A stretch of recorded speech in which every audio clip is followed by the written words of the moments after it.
എല്ലാവർക്കും നമസ്കാരം. ജയശങ്കര. ആദിശങ്കര ഇന്റർനാഷണൽ ഫൗണ്ടേഷന്റെ നേതൃത്വത്തിൽ അവതരിപ്പിക്കുന്ന ബാലശങ്കരം എന്ന പരിപാടിയിലേക്ക് ഏവർക്കും സ്വാഗതം. ഇന്ന് ബാലശങ്കരത്തിന്റെ രണ്ടാമത്തെ സെഷനാണ്. എല്ലാ കുട്ടികൾക്കും, പ്രിയപ്പെട്ട കൂട്ടുകാർക്ക് ഈ വേദിയിലേക്ക് സ്വാഗതം. ആദ്യമായി ഗുരുസ്മരണ. അതിനായി ഇന്ന് ആരാണ് ഗുരുസ്മരണ ചെയ്യാനായിട്ട് തയ്യാറായിട്ട് വന്നിരിക്കുന്നത്? ഉഷേട്ടത്തി അതൊന്ന് പറഞ്ഞു. ആദ്യം ശാന്തി മന്ത്രം. നമ്മൾ ഇന്നൊരു പുതിയ അറിവുകൾ സമ്പാദിക്കാൻ തുടങ്ങുകയാണ്. അതിന്റെ ഭാഗമായിട്ട് നമ്മൾ ആദ്യം ശാന്തി മന്ത്രം, നമ്മൾ കഴിഞ്ഞ ക്ലാസ്സിൽ നമ്മൾ അർത്ഥം അറിഞ്ഞു പഠിച്ചു. ശാന്തി മന്ത്രം ചൊല്ലുന്നതിനെ വിഘ്നേഷ് മോനെ സാദരം ക്ഷണിച്ചു കൊള്ളുന്നു. വളരെ സ്നേഹത്തോടുകൂടി ക്ഷണിച്ചു കൊള്ളുന്നു. വിഘ്നേഷ്. ഓം നമസ്കാരം. ഓം സഹനാവവതു സഹനോ ഭുനക്തു സഹ വീര്യം കരവാവഹൈ തേജസ്വിനാവധീതമസ്തു മാ വിദ്വിഷാവഹൈ. ഓം ശാന്തി ശാന്തി ശാന്തി. വളരെ നന്നായിട്ടുണ്ട്. നമ്മൾ ആ ശാന്തി മന്ത്രത്തോടെ തുടങ്ങുകയാണ്. ഇനി ഗുരുവന്ദനമാണ്. നാരായണം പത്മഭവം എന്ന് തുടങ്ങുന്ന ഗുരുവന്ദനത്തിനായിട്ട് ദേവിക മോളെ സ്നേഹത്തോടെ ക്ഷണിക്കുന്നു. ജയശങ്കര. നമസ്തേ. ഓം നാരായണം പത്മഭവം വസിഷ്ഠം ശക്തിം ച തത് പുത്രപരാശരം ച വ്യാസം ശുഗം ഗൗഡപദം മഹാന്തം ശ്രീശങ്കരാചാര്യ ഗോവിന്ദയോഗീന്ദ്ര മഥാസ്യ ശിഷ്യം ശ്രീശങ്കരാചാര്യ മഥാസ്യ പത്മപാദം ച ഹസ്താമലകം ച ശിഷ്യം തം തോടകം വാർത്തികകാരമന്യാൻ അസ്മത് ഗുരുൻ സന്തതമാനതോസ്മി. നമ്മുടെ ഗുരുപരമ്പരകളെ നന്നായി സ്മരിച്ചു. അടുത്തത് സദാശിവ സമാരംഭം എന്ന ഗുരുവന്ദനത്തിനായി ധ്രുപദ് മോനെ സ്നേഹത്തോടെ ക്ഷണിച്ചു കൊള്ളുന്നു. എല്ലാവർക്കും നമസ്കാരം. ഒരു മിനിറ്റ് മോനെ. നമ്മൾ ഓരോരുത്തരും അവരോര് സംസാരിക്കാൻ തുടങ്ങുന്നതിന് മുമ്പേ നമ്മൾ ജയ് ശങ്കര എന്ന് പറഞ്ഞിട്ട് വേണം തുടങ്ങാൻ. തുടങ്ങിയാട്ട് മോനെ. ജയ് ശങ്കര. എല്ലാവർക്കും നമസ്കാരം. നമസ്തേ മാതാജി. ഓം ഓം ഓം സദാശിവസമാരംഭാം ശങ്കരാചാര്യ മധ്യമാം അസ്മദാചാര്യപര്യന്താം വന്ദേ ഗുരുപരമ്പരാ.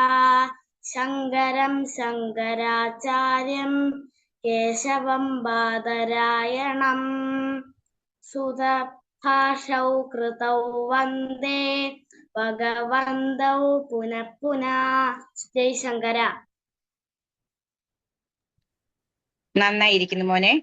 അടുത്തതായി നമ്മൾ ഗുരുർ ബ്രഹ്മ എന്നുള്ള ഗുരുവന്ദനം ആരംഭിക്കുന്നതിന് മഹാദേവ് മോനെ സാദരം ക്ഷണിക്കുന്നു. മഹാദേവ്.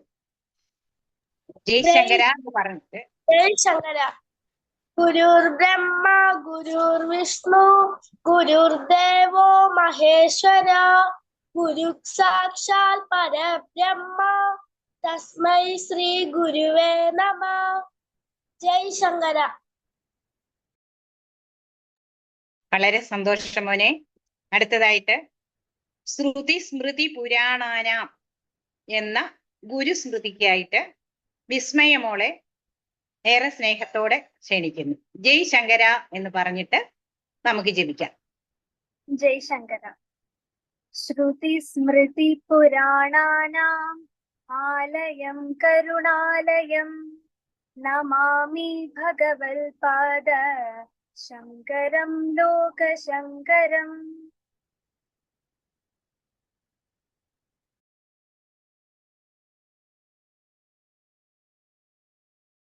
വളരെ സന്തോഷം മോളെ. അടുത്തതായി വക്രതുണ്ട മഹാകായ എന്ന ഗണപതി സ്തവത്തിനായി ദേവനാരായണനെ ഏറെ സ്നേഹത്തോടെ ക്ഷണിക്കുന്നു. ജയ് ജയശങ്കര. ഓം വക്രതുണ്ട മഹാകായ കോടി സൂര്യ സമപ്രഭാം നിർവിഘ്നം ഗുരു മേ ദേവാ സർവകാര്യേഷു സർവദാ.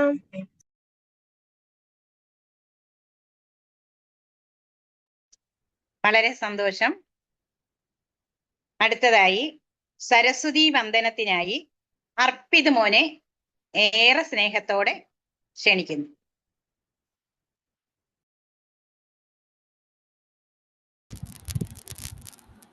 ജയ് ശങ്കര. എല്ലാവർക്കും നമസ്കാരം. ഓം സരസ്വതി നമസ്തോഭ്യം വരദേ കാമരൂപിണി വിദ്യാരംഭം കരിഷ്യാമി സിദ്ധിർഭവതു മേ സദാ.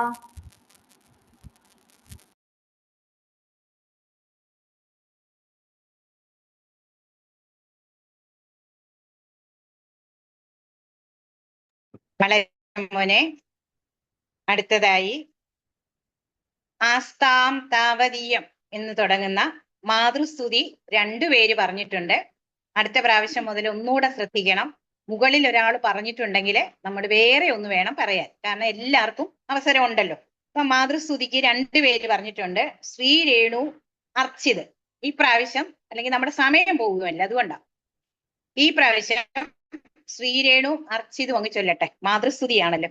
മാതൃസ്തുതിക്കായി ശ്രീരേണു മോളെ ക്ഷണിക്കുന്നു. ജയശങ്കര. ജയശങ്കര. മാതൃസ്തുതി.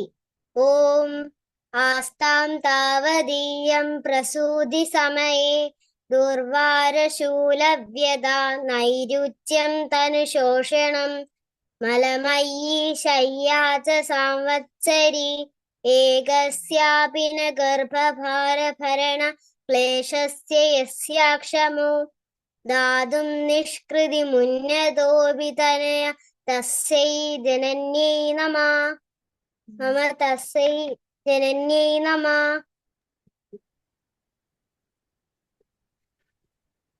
നെറ്റിന്റെ പ്രോബ്ലം ആണെന്ന് തോന്നുന്നു, ശരിയായിട്ട് കേൾക്കാൻ പറ്റിയില്ല. എനിക്കേ ഉള്ളോ? കേട്ടു, വളരെ മാതൃസ്തുതി വളരെ ക്ലിയർ ആയിരുന്നു. അർച്ചിത് ചൊല്ലുന്നു. ജയശങ്കര. അർച്ചിത്. ജയശങ്കര. എല്ലാവർക്കും നമസ്കാരം.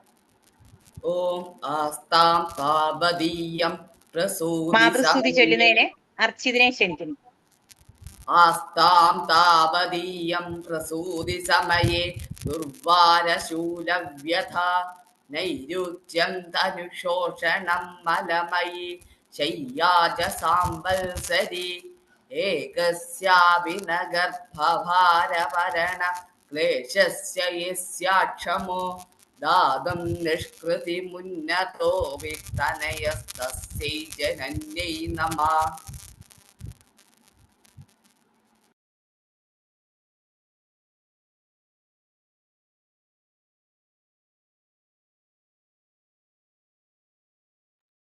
നെറ്റിന്റെ പ്രോബ്ലം ആണെന്ന് തോന്നുന്നു, കേൾക്കുന്നില്ല. എനിക്ക് തോന്നുന്നു അവിടെയാണ് ഏട്ടത്തിലവിടെയാണ് പ്രശ്നം തോന്നുന്നുണ്ട്. കാരണം ഇവിടെ എല്ലാം ക്ലിയർ ആയിട്ട് കേൾക്കുന്നുണ്ട്. കേൾക്കുന്നുണ്ട് ചേച്ചി.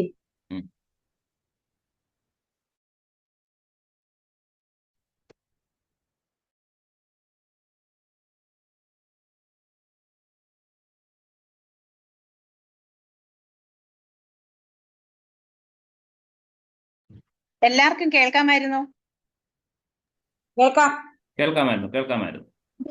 കേൾക്കാമായിരുന്നു. ഓക്കെ. അടുത്തതായി നമുക്കിനി ഇന്നത്തെ ക്ലാസ്സിലേക്ക് പോകാം. എല്ലാവരും വളരെ ഭംഗിയായിട്ട് നല്ല മിടുക്കരായിട്ട് നമ്മുടെ കുഞ്ഞുങ്ങളൊക്കെ ഈ പരിപാടിയിൽ സജീവമായി പങ്കെടുത്തതിൽ വളരെ സന്തോഷമുണ്ട്. എല്ലാവർക്കും നല്ലൊരു കയ്യടി ഞങ്ങൾ തരുവാണ്. ഈ നിങ്ങളുടെ ഈ പാർട്ടിസിപ്പേഷൻ എന്നും ഇതുപോലെ ഊർജ്ജസ്വലമായിട്ടിരിക്കുന്നതിന് വേണ്ടി അടുത്തതായിട്ട് ഇന്നത്തെ ക്ലാസ് നമുക്ക് തുടങ്ങാം. വീഡിയോ എല്ലാവരും ഓൺ ചെയ്ത് വെക്കുക. ഇന്നത്തെ മാസത്തിന്റെ ഇപ്പോഴത്തെ ഈ ഒരു സമയത്തിന്റെ പ്രത്യേകത നമ്മുടെ ജ്യോതിഷ്ജിയുടെ മുഖത്തോട്ട് നോക്കിയാൽ അറിയാം. വൃശ്ചിക മാസമാണ്. കറുത്ത വസ്ത്രമൊക്കെ ധരിച്ച് മാലയൊക്കെ അണിഞ്ഞ് അയ്യപ്പന്റെ സ്മരണയിൽ മുഴുകിയിരിക്കുന്ന മണ്ഡലകാലമാണിത്. കേൾക്കുന്നുണ്ടോ എല്ലാവരും?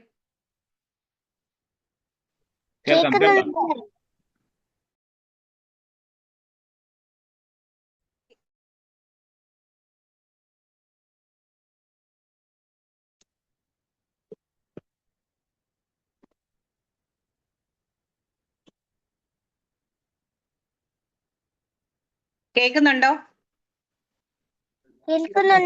അവിടുത്തെ നെറ്റ്വർക്കിന്റെ പ്രശ്നമാണ് ഷെൽത്തെ. ബാക്കിയുള്ള ഓക്കെ, അവിടുത്തെ പ്രശ്നമാണ്.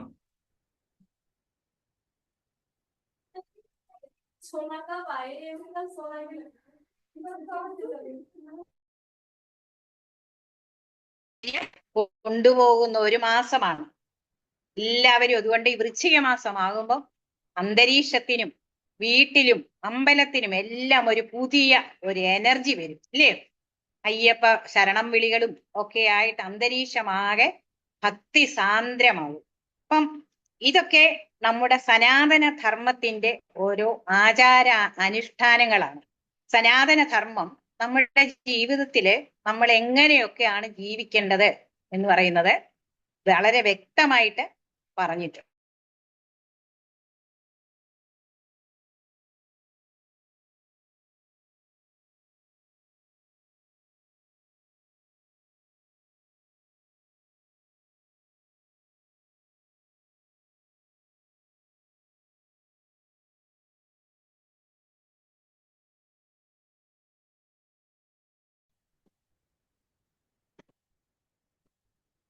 കേൾക്കുന്നുണ്ടോ? എനിക്കിവിടെ നെറ്റ് പ്രോബ്ലം ആണെന്ന് ഒരു സംശയം. നെറ്റ് പ്രോബ്ലം ആവുന്നുണ്ടോ അടുത്തൻ? കാരണം എന്താണെന്നറിയില്ല, അവിടുത്തെ ഇത് ലോ എന്നാ കാണിക്കുന്നത്. ഇവിടെ മഴ കേൾക്കുന്നുണ്ടോ? അപ്പൊ കേൾക്കുന്നുണ്ട്, പക്ഷെ ഇടയ്ക്ക് ബ്രേക്ക് ആവുന്നുണ്ട്. ഓ, സാരമില്ല, തുടർന്നുകൊള്ളൂ. ഇപ്പം ഇപ്പം ക്രിസ്ത്യാനികളോട് ചോദിച്ചാൽ അവരുടെ മതഗ്രന്ഥം എന്തുവാന്ന് ചോദിച്ചാൽ അവരെന്തോ പറയും? ഓഡിയോ ഓൺ ചെയ്തിട്ട് പറയാം, ഉത്തരം പറയേണ്ടോ പറയും. അല്ല, ഒന്നും കൂടെ ഒന്ന് പറഞ്ഞോളൂ, റിപ്പീറ്റ് ചെയ്തോളൂ, കാരണം കേട്ടില്ല. അപ്പോൾ പറഞ്ഞത് എല്ലാവരും കേട്ടില്ല എന്ന് തോന്നുന്നുണ്ട്. ബൈബിളാന്ന് പറയും. മുസ്ലിങ്ങളോട് ചോദിച്ചാല് ഖുറാനാണെന്ന് പറയും. നമ്മളോട് ചോദിച്ചാൽ നമ്മൾ എന്തു പറയും? നമ്മുടെ മതപരമായ വൈദിക ഗ്രന്ഥം, അടിസ്ഥാന ഗ്രന്ഥം എന്തുവാണെന്ന് ചോദിച്ചാല് ഭഗവത്ഗീത എന്ന് പറയും. വേറെ എന്തോ പറയും? ഭാഗവതമാണെന്ന് പറയും. പിന്നെ രാമായണമാന്ന് പറയും. എന്തോ പുരാണങ്ങളാണെന്ന് പല 2 പുരാണങ്ങളുണ്ട്, രാമായണവും മഹാഭാരതവും. ഇതൊക്കെ തന്നെ നമ്മുടെ അടിസ്ഥാന ഗ്രന്ഥങ്ങളെന്ന് നമ്മൾ പറയും. പക്ഷേല് നമ്മുടെ അടിസ്ഥാന ഗ്രന്ഥം എന്ന് പറയുന്നത് വേദങ്ങൾ. ഈ വേദത്തിൽ പറഞ്ഞിരിക്കുന്നത് നമുക്ക് മനസ്സിലാക്കാൻ വളരെ ഗഹനമാണ്, ഭയങ്കര പ്രയാസമാണ്. അപ്പൊ എന്തോ ചെയ്തു? അതിനെയാണ് പുരാണങ്ങളും ഇതിഹാസങ്ങളും ഒക്കെ ആയിട്ട് കഥകളിലൂടെ ഋഷീശ്വരന്മാര് നമുക്ക് തന്നത്. ഋഷീശ്വരന്മാരെ കുറിച്ചൊക്കെ നമ്മൾ കഴിഞ്ഞ ക്ലാസ്സിൽ കേട്ടില്ലായിരുന്നോ? ഒരുപാട് ഋഷീശ്വരന്മാരെ കുറിച്ച് നമ്മൾ പറഞ്ഞില്ലായിരുന്നോ? ചരകൻ, സുശ്രുതൻ, ആര്യഭടൻ, ഓർക്കുന്നോ? കഴിഞ്ഞ ക്ലാസ്സിൽ അറ്റൻഡ് ചെയ്തവര്. ഈ ഋഷീശ്വരന്മാര് ശാസ്ത്രജ്ഞരായിരുന്നു.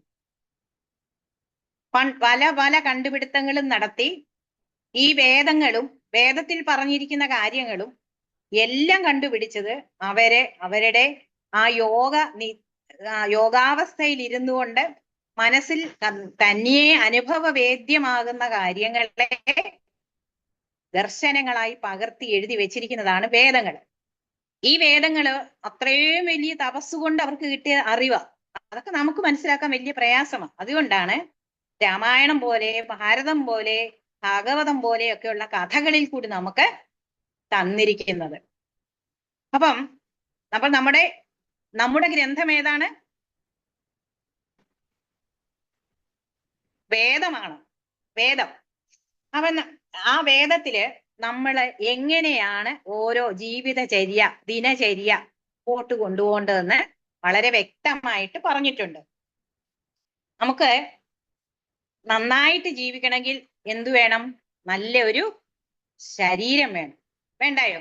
ആരോഗ്യമുള്ള ഒരു ശരീരം ഉണ്ടെങ്കിലല്ലേ നന്നായിട്ട് ജീവിക്കാൻ പറ്റൂ. കളിക്കണം, സ്കൂളിൽ പോകണം, പഠിക്കണം, അല്ലേ? ഇതിനെല്ലാം നമുക്ക് എന്തോ വേണം?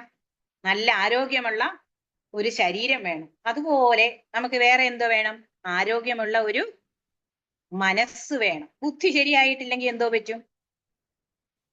ബുദ്ധി ശരിയായില്ലെങ്കിലും നമുക്ക് നല്ല ശരീരം, നല്ല ആരോഗ്യമുള്ള ശരീരം ഒക്കെ ഉണ്ട്, പക്ഷെ ബുദ്ധി നമ്മുടെ തകരാറായി നമുക്ക് പറ്റുമോ? ഇല്ല. അപ്പം നമുക്ക് ആരോഗ്യമുള്ള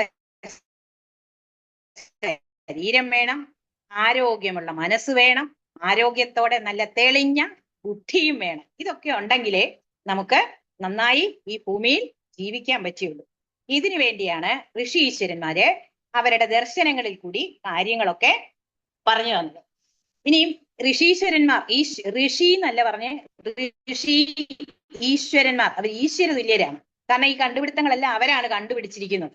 കഴിഞ്ഞ ക്ലാസ്സിലെ കണ്ടുപിടുത്തങ്ങളെ കുറിച്ചൊക്കെ വളരെ സമയമെടുത്ത് പറഞ്ഞിരുന്നു. ഇനി അത് ആവർത്തിക്കുന്നില്ല. നമ്മൾ സ്വയം, നിങ്ങൾ ഓരോരുത്തരും പഠിക്കുന്ന കൂട്ടത്തില് അങ്ങനെ ആ പഴയകാല ഋഷീശ്വരന്മാരെ കുറിച്ച് പഠിക്കാനുള്ള, അല്ലെ അച്ഛനമ്മമാരോട് ചോദിച്ച് മനസ്സിലാക്കി നമ്മുടെ പൂർവ്വ ചരിത്രം നമ്മൾ മനസ്സിലാക്കിയിരിക്കാം. ഇനിയും ആ ഈശ്വര ചൈതന്യം നമ്മുടെ ഉള്ളിലുള്ളതുകൊണ്ടാണ് നമ്മളിങ്ങനെ മിടുക്കരായിട്ട് നടന്നുകൊണ്ട് പോകുന്നത്, അല്ലേ? ഒരു തെളിഞ്ഞ ഈശ്വരൻ നമ്മുടെ ഉള്ളിൽ ചൈതന്യമായിട്ട് ഇരിക്കുന്നതുകൊണ്ടാണ് നമ്മളും ചൈതന്യമുള്ളവരായിട്ട് ഇരിക്കുന്നത്. അപ്പം ഈശ്വരൻ എവിടാണ് വസിക്കുന്നത്? ഈശ്വരൻ, ഭഗവാൻ എവിടെ? അതെ, നമ്മുടെ ഹൃദയത്തിലാണ് ഭഗവാൻ വസിക്കുന്നത്. ഈശ്വരോ സർവഭൂതാനാം ഹൃദ്ദേശേ അർജുന തിഷ്ഠതി എന്നാണ് ഭഗവത്ഗീതയിൽ ഭഗവാൻ. ആരാണ് ഭഗവത്ഗീത ഉപദേശിക്കുന്നത്? ശ്രീകൃഷ്ണൻ. ആർക്കാണ് ഉപദേശിക്കുന്നത്? അർജുനന്. അപ്പം ഭഗവത്ഗീതയിലൂടെ ശ്രീകൃഷ്ണൻ അർജുനന് പറഞ്ഞു കൊടുക്കുന്നു എന്ത്?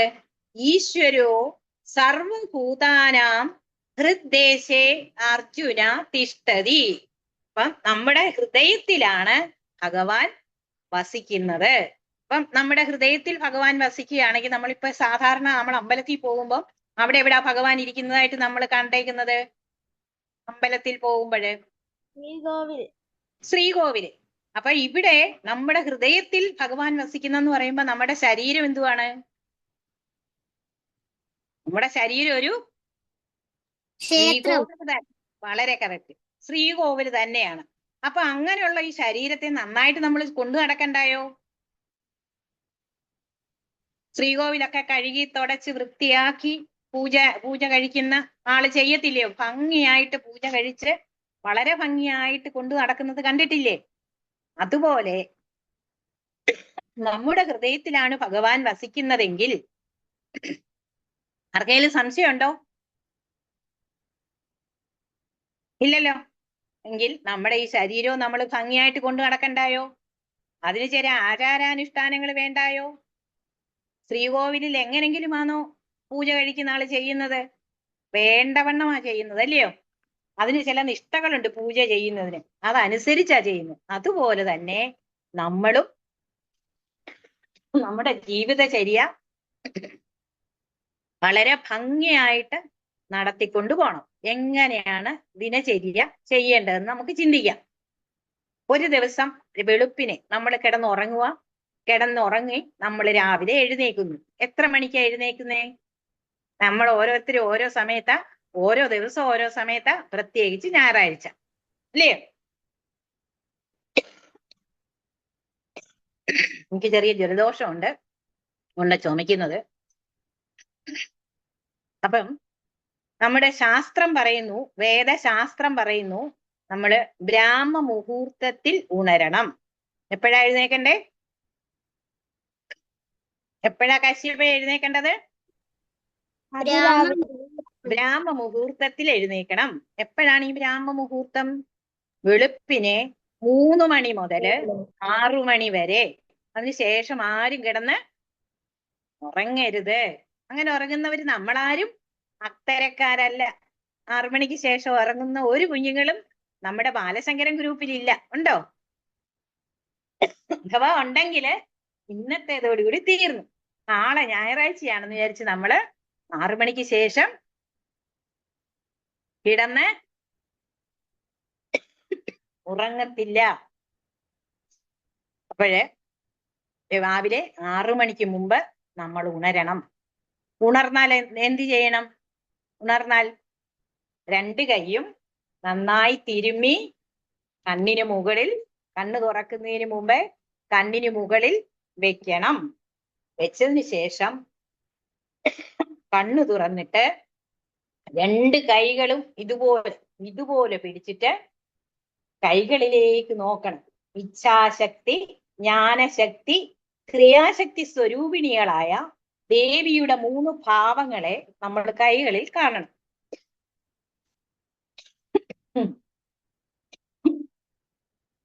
അതിനൊരു മന്ത്രം ഉണ്ടല്ലോ. എന്തുവാ?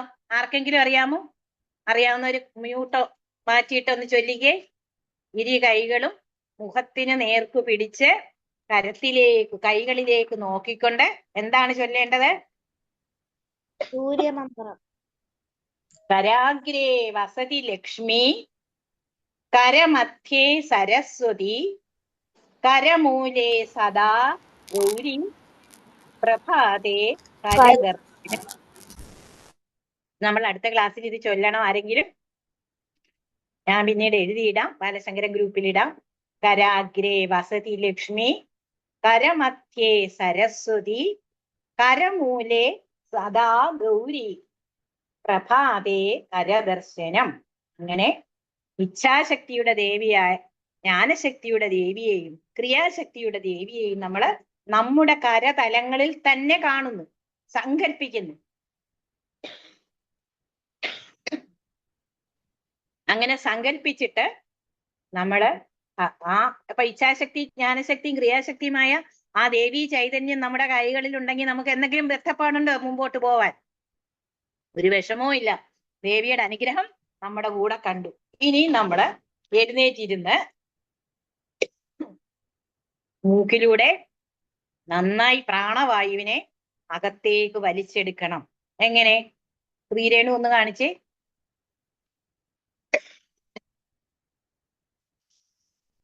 മൂക്കിലേക്ക് പ്രാണവായുവിനെ വലിച്ചെടുത്ത് സാവധാനം മൂക്കിൽ കൂടെ വെളിയിലേക്ക് വിടണം. പ്രാണവായു പഞ്ചപ്രാണനായി തിരിഞ്ഞ് നമ്മുടെ ശരീരത്തെ എല്ലാ പ്രവർത്തനങ്ങളും നടത്തുന്നത് ഈ പ്രാണവായുവാണ്. അതുകൊണ്ട് പ്രാണവായുവിനെ അകത്തേക്ക് എടുക്കണം. ആ പ്രാണവായു 5ആയി തിരിഞ്ഞ് എന്തൊക്കെ ചെയ്യുന്നു എന്നുള്ളതൊക്കെ നമുക്ക് അടുത്ത ഇനിയും വരുന്ന ക്ലാസ്സുകളിൽ വിശദമായിട്ട് പഠിക്കാം. അപ്പൊ ഇത്രയും പഠിച്ചാൽ മതി. ഈ പ്രാണവായുവാണ് നമ്മുടെ തല മുതൽ പാദം വരെയുള്ള എല്ലാ പ്രവർത്തനങ്ങളെയും ഏകോപിപ്പിച്ച് നടത്തി എല്ലാ പോഷകാഹാരങ്ങളെയും മുകളിൽ നിന്ന് താഴെ വരെ സംക്രമിപ്പിച്ച് രക്തയോട്ടത്തെ ഉൾപ്പെടെ ക്രമമായി നടത്തുന്നത് ഈ പ്രാണനാണ്. അതുകൊണ്ട് പ്രാണവായുവിനെ നന്നായി മൂക്കിലൂടെ അകത്തേക്ക് എടുക്കുകയും വളരെ സാവധാനം പുറത്തേക്ക് വിടുകയും ചെയ്യണം. അതിനുശേഷം നമ്മളെയൊക്കെ ചുമക്കുന്നത് ആരാ? നമ്മൾ നടക്കുകയും ചവിട്ടുകയും ഒക്കെ ചെയ്തുകൊണ്ട് നമ്മൾ പോകുന്നത് ഭൂമിദേവി.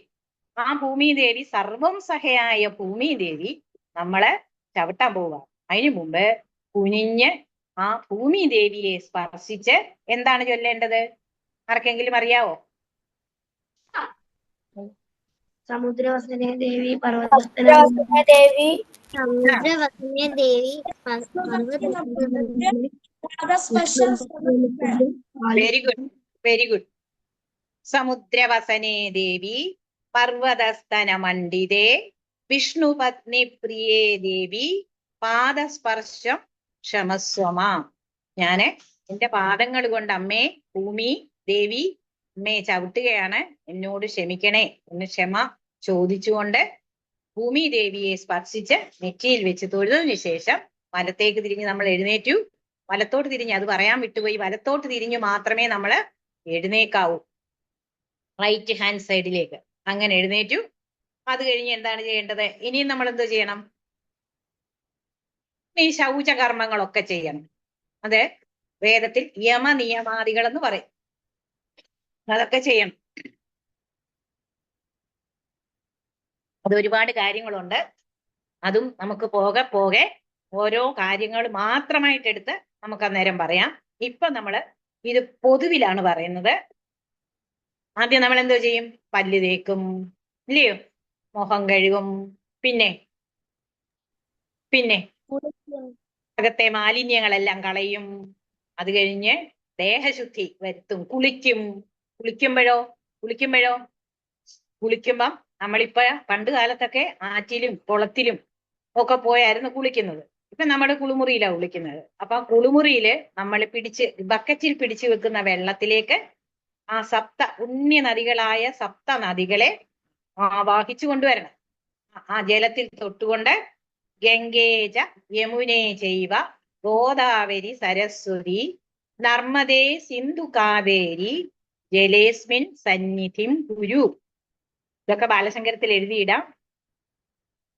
എന്ന് ജപിച്ച് പുണ്യ നദികളായ ആ സപ്ത നദികളെ, 7 നദികളെ ആ ജലത്തിലേക്ക് ആവാഹിച്ച് നമ്മള് കുളിക്കണം. ആ വെള്ളം കൊണ്ട് നമ്മൾ കുളിക്കണം. കുളി എന്ന് പറയുന്നത് വെറുതെ വെള്ളം കോരി ഒഴിക്കുന്നത് തന്നെയല്ല. കുളി ഒരു നല്ലൊരു എക്സർസൈസും കൂടെ. രക്ത ഓട്ടം കൂട്ടും. നമ്മളിങ്ങനെ മസാജ് ചെയ്ത് ശരീരത്തിൽ പോകുമ്പോൾ നന്നായിട്ട് ഒരു എക്സർസൈസും കൂടെ ആവും അത്. ഇങ്ങനെ കുളിയൊക്കെ കഴിഞ്ഞ് ഉന്മേഷമൊക്കെ വന്ന് നമ്മളെ ഒരു വെള്ളച്ചാട്ടത്തിലെങ്ങാനും പോവാണെങ്കിലേ, നിങ്ങളൊക്കെ കുറ്റാലം വെള്ളച്ചാട്ടത്തിൽ അങ്ങനെ ഏതെങ്കിലും വെള്ളച്ചാട്ടത്തിലൊക്കെ പോയിട്ടുള്ളവരാണല്ലോ. ആ വെള്ളച്ചാട്ടത്തിൽ കുളിച്ചു കഴിയുമ്പോൾ നമുക്ക് പെട്ടെന്നൊരു ഉണർവ് വരത്തില്ലയോ? നല്ല ഊർജ്ജസ്വലത വരത്തില്ലയോ? ഇല്ലയോ? അതുപോലെ ധാരാളം വെള്ളത്തില് നല്ല വൃത്തിയായിട്ട് കുളിച്ചു കഴിയുമ്പം നമുക്ക് പെട്ടെന്നൊരു ഉണർവ് വരും. ഈ ഉണർവ് വന്നു കഴിഞ്ഞാല് പിന്നെന്തുവാ നമ്മൾ ചെയ്യണ്ടേ? നമ്മൾ ഇന്ന് തുടക്കത്തിൽ ചൊല്ലിയ നാമങ്ങളൊക്കെ ഭസ്മം ധരിച്ചതിന് ശേഷം ഇന്ന് ചൊല്ലിയ നമ്മൾ ഓരോരുത്തരും ചൊല്ലിയില്ലയോ? അതെല്ലാം നമ്മൾ ചൊല്ലണം. അമ്മയെ വന്ദിക്കണം, ഗുരുവിനെ വന്ദിക്കണം, അച്ഛനെ വന്ദിക്കണം. അങ്ങനെ എല്ലാവരെയും വന്ദിച്ച് ഗുരുവിനെ, ഈശ്വരനെ, നമുക്ക് ഈ ഭൂമിയില് എത്ര സുന്ദരമായ ഭൂമി, എത്ര നല്ല കൂട്ടുകാര്, എത്ര നല്ല ടീച്ചർമാര്, എത്ര നല്ല സ്കൂള്, ഇല്ലയോ? ഏറെ സ്നേഹിക്കുന്ന അമ്മ, അച്ഛൻ, സഹോദരങ്ങള്, ഇവരുടെയൊക്കെ കൂടെ എന്ത് സുഖമായിട്ട് ഈ ഭൂമിയിൽ ജീവിക്കാൻ നമുക്ക് അവസരം തന്ന ഭഗവാനെ നമ്മൾ നന്ദിയോടെ പ്രാർത്ഥിക്കണം. പ്രാർത്ഥിച്ചിട്ട് പഠിക്കുമ്പോഴും അതുപോലെ തന്നെ നന്നായിട്ട് പഠിക്കണം. കാരണം നമ്മൾ പഠിച്ച് നല്ല നിലയിൽ എത്തിയാൽ മാത്രമേ നമുക്ക് അടുത്ത നല്ല ഒരു തലമുറയെ, സ്വഭാവം നല്ലതായിരിക്കണം, അതുപോലെ നന്നായി അറിവ് സമ്പാദിക്കണം. നമുക്ക് സ്കൂളിലേക്ക് തന്നിരിക്കുന്ന പാഠങ്ങളൊക്കെ വളരെ നന്നായി അന്നത്തെ പാഠങ്ങള് അന്നന്ന് തന്നെ പഠിക്കുകയും അതുപോലെ തന്നെ ഒരു ബ്രീഫായിട്ട് നമ്മൾ ഒരു നോട്ട് എഴുതി വെക്കണം. നമ്മൾ പഠിച്ചതിനെ കുറിച്ച് ഒരു ദിവസം എഴുതാനാണെങ്കിൽ ഒരു സബ്ജക്റ്റിന് ചെറിയ ഒരു 5 or 6 സെന്റൻസേ കാണത്തുള്ളൂ. അല്ലയോ ദേവികെ? ഒരു സബ്ജക്റ്റ് എടുത്താല് 1 മണിക്കൂർ പഠിക്കുമ്പോഴ് അതിന്റെ ഒരു ബ്രീഫ് എന്ന് പറയുന്നത് ഇച്ചിരിയല്ലേ കാണത്തുള്ളൂ. അങ്ങനെ എഴുതി വെക്കാമെങ്കിൽ നമ്മളത് അവസാനം പരീക്ഷാ സമയത്ത് ഈ ബ്രീഫ് ചെയ്ത് എഴുതിയേക്കുന്നത് പഠിച്ചാൽ പോലും പെട്ടെന്ന് നമുക്കത് മനസ്സിലാവും. പരീക്ഷാ സമയമാകുമ്പോൾ നമ്മൾ കണ്ടിട്ടുണ്ട് ഓരോ കുഞ്ഞുങ്ങളുടെ പരീക്ഷാ സമയമാകുമ്പം വെപ്രാളം പിടിച്ച് എല്ലാം കൂടെ ഓടി നടന്ന് പഠിക്കും. ഒന്നും തലയിൽ നിൽക്കത്തുമില്ല, തലവേദന എടുക്കും, ഒരു സ്വസ്ഥതയില്ല, സമാധാനവും ഇല്ല. പക്ഷെ നമ്മുടെ ഈ ബാലശങ്കരത്തിലെ കുഞ്ഞുങ്ങളൊക്കെ അങ്ങനല്ല. ആദ്യം മുതലേ കുറേശ്ശെ പഠിച്ച്, ഇല്ലയോ, ബ്രീഫ് ചെയ്തല്ല എഴുതി വെച്ച് പരീക്ഷയാകുമ്പോ ശാന്തമായിട്ട് സമാധാനമായിട്ട് ഓർത്തെടുത്തോണ്ട് പോകും. കാരണം അവരിങ്ങനെ ഗുരുവന്ദനമൊക്കെ നടത്തി, ഈശ്വരവന്ദനമൊക്കെ നടത്തി, മാതാവിനെയും പിതാവിനെയും അച്ഛനെയും അമ്മയും ഒക്കെ വന്ദിച്ച് ഒക്കെയാ പഠിക്കുന്നേ. അപ്പൊ അവരുടെ അനുഗ്രഹം, ഇവരുടെയൊക്കെ അനുഗ്രഹം നമ്മുടെ ഒപ്പം ഉണ്ട്. അതുകൊണ്ട് പഠിക്കുന്നതൊക്കെ നന്നായി മനസ്സിൽ നിൽക്കും. ഏത് കാര്യം 2 രീതിയിലും നമുക്ക് ചെയ്യാം. ചിലര് പരീക്ഷയ്ക്ക് പോകുന്നതിന്റെ പരീക്ഷയുടെ തലേ ദിവസമായിരിക്കും എല്ലാം പഠിക്കാൻ ബുക്കും പുസ്തകവും ഒക്കെ എടുക്കുന്നത്, ഇല്ലേ? പിന്നെ ഇതെല്ലാം കൂടെ പഠിച്ചാലോ എല്ലാം കൂടെ ഒരു കൺഫ്യൂഷൻ ആകും, ഒന്നും മനസ്സിലാവും. പക്ഷെ നേരത്തെ പഠിച്ചു വെക്കുവാണെങ്കിലോ ആ കുഴപ്പമുണ്ടോ? പിന്നെ ഒന്ന് റിവൈൻഡ് ചെയ്താൽ പോരായോ? അപ്പൊ നമ്മൾ ഓരോരുത്തരും അങ്ങനെ പഠിക്കണം. പിന്നെന്താണ്, അതുപോലെ തന്നെ നമ്മൾ പ്രാർത്ഥിക്കേണ്ട ഒരാളാണ്. പ്രകൃതിയിൽ നമുക്ക് ഊർജം തരുന്നത് ആരാ? വെളിച്ചം, പ്രകാശം, ഊർജം, സൂര്യൻ. ചൂട്. സൂര്യൻ ഒരു ദിവസം ഉദിച്ചില്ലെങ്കിലത്തെ അവസ്ഥ എന്തുവായി തീരും? നമുക്ക് ഫുൾ ടൈം ഉറങ്ങാം, ഇല്ലയോ? അല്ല, സൂര്യൻ ഉദിച്ചില്ലെങ്കിൽ ഈ ചരങ്ങളും അചരങ്ങളുമായ സാധനങ്ങളൊന്നും, ജീവജാലങ്ങളൊന്നും നമ്മുടെ ഒപ്പം കാണുകയില്ല. കാണുമോ? സൂര്യനിൽ നിന്ന് ഊർജം, ഇല്ലയോ? ചെടികളൊക്കെ എങ്ങനെ ആഹാരം പാചകം ചെയ്യുന്നതെന്നൊക്കെ നിങ്ങൾ പഠിച്ചു. നമ്മൾ എങ്ങനെയാണ് ജീവിക്കുന്നത് നമുക്കറിയാം. ഇതൊക്കെ സൂര്യനിൽ നിന്നുള്ള ഊർജവും ചൂടും പ്രകാശവും ഒക്കെ കിട്ടിയിട്ടാണ് നമ്മളൊക്കെ ഈ ഭൂമിയൊക്കെ ഇത്ര മനോഹരമായിട്ടിരിക്കുന്നത്. അപ്പം സൂര്യനെയും നമ്മൾ രാവിലെ പ്രാർത്ഥിക്കണം. ഗായത്രി മന്ത്രം അറിയാമോ? ഉപനയനം നടന്നവർക്കൊക്കെ അറിയാമായിരിക്കും ഗായത്രി മന്ത്രം. ഓം ഭൂർഭുവസ്വ തത് സവിതുർവരേണ്യം ഭർഗോ ദേവസ്യ ധീമഹി ധിയോ യോ ന പ്രചോദയാൽ.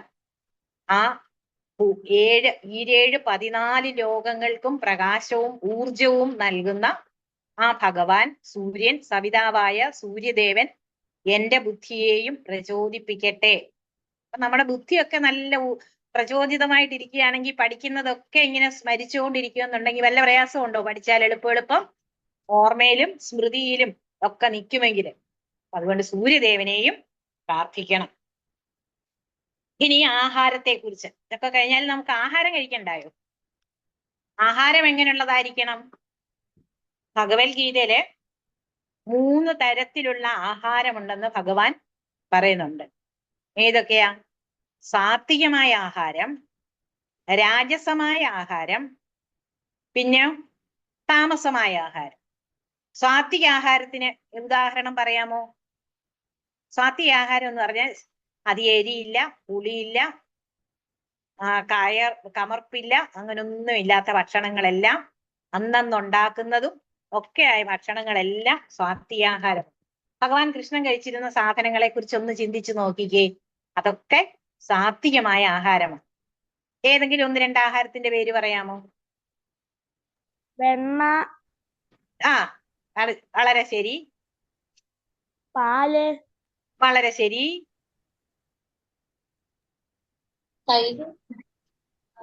ശരിയാണ്. അപ്പൊ എങ്ങനെ?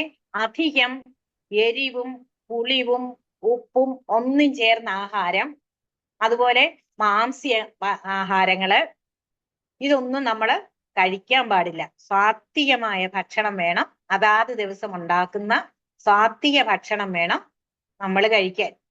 കഴിക്കുന്ന കാരണം എന്താണെന്നറിയാമോ?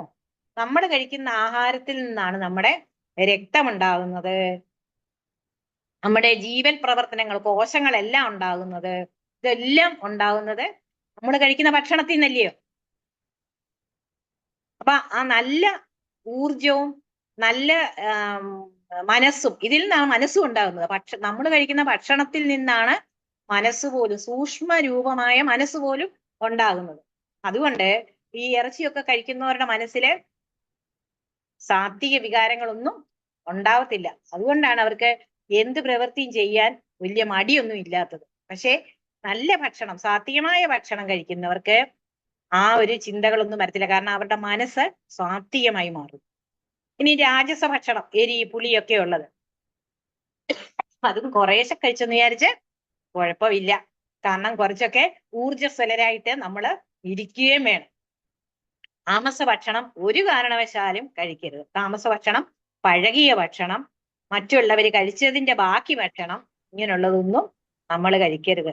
ഈ പറയുന്ന കൂട്ടത്തില് ഇന്നത്തെ തലമുറയില് നമ്മളാരുമല്ല, വേറെ ആൾക്കാരൊക്കെ സ്ഥിരമായിട്ട് വെളിയിൽ നിന്ന് ഭക്ഷണം കഴിക്കും, ഇല്ലേ? ഹോട്ടലിൽ നിന്ന് അല്ലെങ്കിൽ ഓർഡർ ചെയ്ത് വരുത്തി ഒക്കെ ഭക്ഷണം കഴിക്കും. ഈ ഭക്ഷണത്തിന്റെ പ്രത്യേകത എന്താണ്? സാത്വിക ഭക്ഷണമാണെന്ന് വാങ്ങിച്ചാൽ പോലും അത് സാത്വികമല്ല. കാരണം എന്താണെന്നറിയാമോ? ഭക്ഷണം ഉണ്ടാക്കുന്ന ആളിന്റെ മാനസികാവസ്ഥ പോലും ആ ഭക്ഷണത്തിനെ സ്വാധീനിക്കും. അമ്മ ഭക്ഷണം ഉണ്ടാകുമ്പോ അമ്മ എന്റെ മോക്ക് അല്ലെ എന്റെ മോന് ഒക്കെ കഴിക്കാനാണെന്ന് വിചാരിച്ച് വളരെ ശുദ്ധമായിട്ട് മനസ്സ് നന്നായി ഇരുന്നു കൊണ്ടായിരിക്കും ആ ഭക്ഷണം ഉണ്ടാക്കുന്നത്. അത് കഴിക്കുന്ന നമുക്കും അതിന്റെ ഗുണം കിട്ടും. അതേസമയം ഹോട്ടലിലൊക്കെയോ വല്ല ബീഹാറികളും നേപ്പാളികളും ഒക്കെ ശമ്പളം കിട്ടുന്നതിന് വേണ്ടി കുടിക്കുകയോ നനയ്ക്കുകയോ ഒന്നും ചെയ്യാതെ ചിലപ്പോൾ അവരുടെ മുതലാളിയോടുള്ള വൈരാഗ്യവും ദേഷ്യവും ഒക്കെ മനസ്സിൽ വെച്ചുകൊണ്ടായിരിക്കും ആഹാരം ഉണ്ടാക്കുന്നത്. അതൊക്കെ നമ്മളെയും ബാധിക്കും. ആ ഭക്ഷണം വാങ്ങിച്ച് കഴിക്കുന്ന നമ്മളെ അതൊക്കെ ബാധിക്കും. അതുകൊണ്ടാണ് നല്ല ഋഷീശ്വരന്മാര് ഇപ്പോഴും സന്യാസി ശ്രേഷ്ഠന്മാരാരും പുറത്തുനിന്ന് ഭക്ഷണം കഴിക്കാത്തതിന്റെ കാരണം ഇത് തന്നെ. അതുകൊണ്ട് നമ്മള് കഴിയുന്നതും വീട്ടിലുണ്ടാക്കുന്ന സാത്വിക ഭക്ഷണം കഴിക്കുക. ഇത് കേട്ടിട്ട് കശ്യപിന് ആകെപ്പാടെ ദേഷ്യം വരുന്നു. എന്തെല്ലാം സാധനങ്ങൾ കഴിക്കാനിരുന്നതാ ഇല്ലയോ? ടിൻ ഫുഡ്, പാക്കറ്റിൽ കിട്ടുന്ന ഫുഡ് ഒക്കെ ആയിരുന്നു ഇഷ്ടം. ഇപ്പൊ ഇങ്ങനെ പറയാം, അമ്മയും അച്ഛനും അമ്മ വീട്ടിലുണ്ടാക്കുന്ന ഭക്ഷണം കഴിക്കണമെന്ന് പറഞ്ഞാൽ ചുറ്റി പോവല്ലോ. കഴിയുന്നതും നമ്മൾ അങ്ങനെ തന്നെ കഴിക്കാൻ ശ്രദ്ധിക്കുക. കാരണം ഈ കഴിക്കുന്ന ഭക്ഷണത്തിൽ നിന്നാണ് നമ്മുടെ മനസ്സ് പോലും രൂപപ്പെടുന്നത്. ഇനി ഭക്ഷണം കഴിക്കുന്നതിന് മുമ്പ് ഈ ഭക്ഷണം നമ്മൾ ആർക്കാണ് കൊടുക്കുന്നത്? നമ്മുടെ ശരീരത്തിലേക്കാണ് കൊടുക്കുന്നത്. ഈ ഭക്ഷണത്തിനെ ആരാണ് അകത്തിരുന്ന് ദഹിപ്പിച്ച് വേണ്ടവണ്ണം എല്ലായിടത്തും എത്തിക്കുന്നത്? അകത്തൊരാളുണ്ടല്ലോ. ആ ഭഗവാന് കൊടുക്കുന്ന സമർപ്പണമായിട്ട് കരുതിക്കൊണ്ട് വേണം ഈ അന്നമാണ് നമ്മളായി മാറുന്നത് എന്നുള്ള ചിന്തയോടെ ഭക്ഷണം കളയരുത്, പാഴാക്കരുത്, നശിപ്പിക്കരുത്, നിന്ദിക്കരുത്. സന്തോഷത്തോടുകൂടി ഭക്ഷണം കഴിക്കണം. ആ ഭക്ഷണം കഴിക്കുമ്പോ നമ്മള് മൊബൈൽ നോക്കിക്കൊണ്ടോ TV കണ്ടോണ്ടോ ഭക്ഷണം കഴിക്കരുത്. കാരണം ശിവന്റെ മുഖത്ത് നവരസങ്ങൾ ഇങ്ങനെ വിരിയുകയാണ്. കാരണം ഈ ഭക്ഷണത്തെ കണ്ടുകൊണ്ട് ഭക്ഷണത്തെ തൊട്ടുകൊണ്ട് നമ്മൾ കഴിച്ചാല് ഇത് നമ്മുടെ തലച്ചോറിലോട്ട് അതിന്റെ ആവേഗങ്ങൾ ചെന്നിട്ട് അതിൻ്റെതായ എല്ലാം നമ്മുടെ ശരീരത്തിൽ ഉൽപ്പാദിപ്പിക്കും. അത് നന്നായിട്ട് ദഹിച്ച് നമുക്ക് ഗ്യാസ് ട്രബിളും മറ്റു യാതൊരു കുഴപ്പവും വരാതെ നമ്മുടെ ശരീരത്തിനത് പ്രയോജനപ്പെടും. അപ്പൊ നമ്മൾ ഭക്ഷണം കഴിക്കാനിരിക്കുമ്പോ ബ്രഹ്മാർപ്പണം ബ്രഹ്മഹവീർ ബ്രഹ്മാഗ്നൗ ബ്രഹ്മണാഹുതം ബ്രഹ്മൈവ തേന ഗന്ധവ്യം ബ്രഹ്മകർമ്മ സമാധിന എന്ന് ചൊല്ലണം. ആ ബ്രഹ്മ അർപ്പണമായിട്ട് കരുതിക്കൊണ്ട് ആ ഭക്ഷണം കഴിക്കണം. ഇത് ഭഗവത്ഗീതയിലെ 4-ാമത്തെ അധ്യായത്തിൽ 24-ാമത്തെ ശ്ലോകമാണ്. ബ്രഹ്മാർപ്പണമായിട്ട് നമ്മൾ കഴിക്കുന്ന ഭക്ഷണത്തെ കണ്ടുകൊണ്ട് കഴിക്കണം. അതുപോലെ വേറെ ഒന്നുണ്ട്. അന്നപൂർണേ സദാപൂർണേ ശങ്കര പ്രാണവല്ലഭേ ജ്ഞാന വൈരാഗ്യ സിദ്ധ്യർത്ഥം ഭിക്ഷാം ദേഹി ച പാർവതി എന്നും ജപിച്ചുകൊണ്ട് നമുക്ക് ഭക്ഷണം കഴിക്കാം. എന്തായാലും ഭക്ഷണം ബ്രഹ്മമാണെന്ന് കണ്ടുകൊണ്ട് ഈ ഭക്ഷണമാണ് നമ്മുടെ ശരീരത്തിലെ കോശങ്ങളും അവയവങ്ങളും ഒക്കെ പുഷ്ടിപ്പെടുന്നതിന് വേണ്ടി ഉപയോഗിക്കുന്നതെന്നും രക്തമുണ്ടാകുന്നതെന്നും അതുപോലെ ഇതിന്റെ ഒരു അംശമാണ് നമ്മുടെ മനസ്സായി മാറുന്നതെന്നും നമ്മുടെ ചിന്തകളാകുന്നതെന്നും ഒക്കെ വിചാരിച്ചുകൊണ്ട് നല്ല ഭക്ഷണം നല്ല രീതിയിൽ അതിനെ കണ്ടുകൊണ്ട് തന്നെ ഭക്ഷണം കഴിക്കാനും ശ്രദ്ധിക്കണം. അതുപോലെ ഇപ്പൊ നമ്മള് ആഹാരത്തിന്റെ കാര്യമില്ലയോ നമ്മൾ പറഞ്ഞത്? വായിൽ കൂടെ കഴിക്കുന്ന ആഹാരത്തിന്റെ കാര്യമോ പറഞ്ഞേ. ഇനി ശരീരത്തിനകത്ത് ആഹരിക്കുന്ന കാര്യങ്ങളുണ്ട്. എന്തൊക്കെയുണ്ട്? കണ്ണിൽ കൂടെ കാണുന്നതുണ്ട്. കണ്ണിൽ കൂടെ നമ്മുടെ പഞ്ചേന്ദ്രിയങ്ങളിൽ കൂടെ. ഏതൊക്കെയാ പഞ്ചേന്ദ്രിയങ്ങള്? എല്ലാം മുഖത്ത് തന്നെ ഉണ്ട്. എന്തൊക്കെയാണ്? അനഘ കാണിക്കുന്നുണ്ട്. മ്യൂട്ട് മാറ്റിയിട്ടെന്ന് പറഞ്ഞേ അനഘ മോളെ. കണ്ണുണ്ട്, മൂക്ക്, വായ, ചെവി, കൈ, സ്കിൻ. കൈയല്ല, ത്വക്ക്. കണ്ണിൽ കൂടെ കാണുന്നതും ചെവിയിൽ കൂടെ കേൾക്കുന്നതും മൂക്കിൽ കൂടെ അകത്തോട്ട് ചെല്ലുന്നതും ത്വക്കിലൂടെ ചെല്ലുന്നതും എല്ലാം വായിൽ കൂടെ ചെല്ലുന്ന പോലെ തന്നെ ആഹാരങ്ങളാണ്.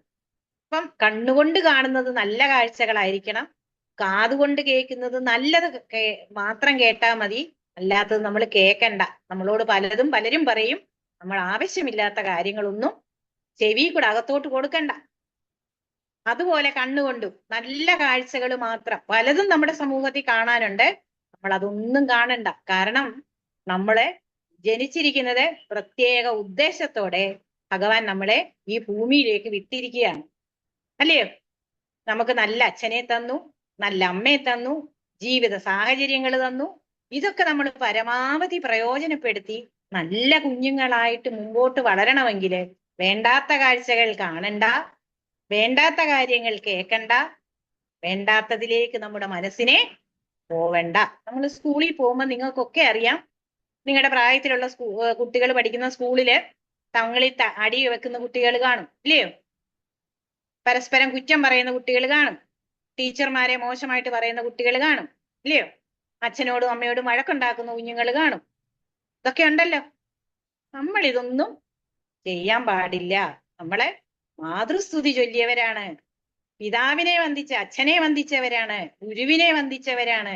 നമ്മുടെ കണ്ണിലൂടെയും ചെവിയിലൂടെയും മൂക്കിലൂടെയും ഒക്കെ തന്നെ നല്ലത് മാത്രമേ ആഹരിക്കാവൂ. മനസ്സിലായോ? സംശയം എന്തെങ്കിലും ഉണ്ടോ? ഇല്ലല്ലോ. അപ്പൊ അതിന് അഥർവവേദീയമായ മുണ്ടകോപനിഷത്തിലെ ഒരു സ്തുതിയുണ്ട്. അതായത് അത് ഞാനൊന്ന് ചൊല്ലാം. ഇത് നിങ്ങൾ പറ്റുന്നവര് 10 വയസ്സിന് മേളിലുള്ളവര് മതി, നമ്മൾ ബാലശങ്കരൻ ഗ്രൂപ്പിലിടാം. 10 വയസ്സിന് കാരണം കൊച്ചു കുഞ്ഞുങ്ങൾക്ക് പ്രയാസമായിരിക്കും പഠിക്കാന്. പറ്റുന്നവരെ പഠിച്ചെടുത്ത് എല്ലാ ദിവസവും ചൊല്ലണം. കാരണം ഈശ്വരൻ നമ്മളെ കൈ പിടിച്ച് നടത്തുന്ന ഒരു മന്ത്രമാണ് അഥർവ വേദത്തിലെ. വേദങ്ങൾ 4 ഉണ്ട്, അതൊക്കെ നമുക്ക് പോകെ പറഞ്ഞു പോകാം. അഥർവ വേദത്തിലെ മുണ്ടകോപനിഷത്തിലെയാണ് ഈ സ്തുതി. ചൊല്ലാം. ഓം ഭദ്രം കർണേഭി ശൃണുയാമ ദേവാ, ഭദ്രം പശ്യേമാക്ഷിഭിര്യജത്രാഃ, സ്ഥിരൈരംഗൈസ്തുഷ്ടുവാംസസ്തുനുഭിः, വ്യശേമ ദേവഹിതം വ്യദായുः.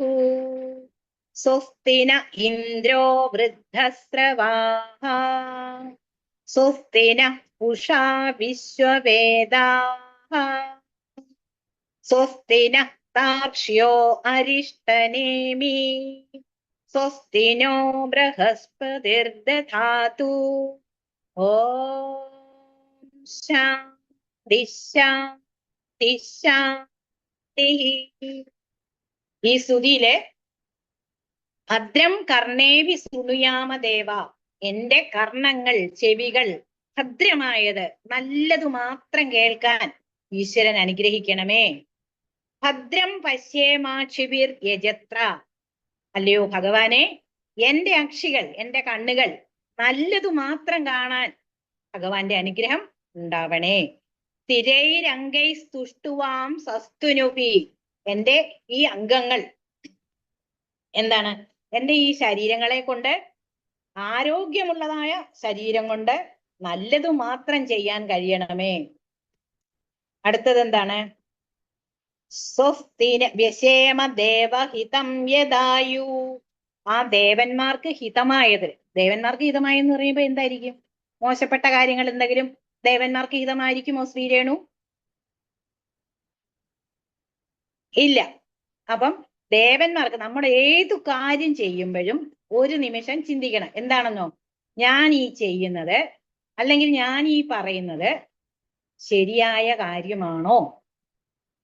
പലരും നമുക്ക് പലതും പറഞ്ഞു തരാൻ കാണും.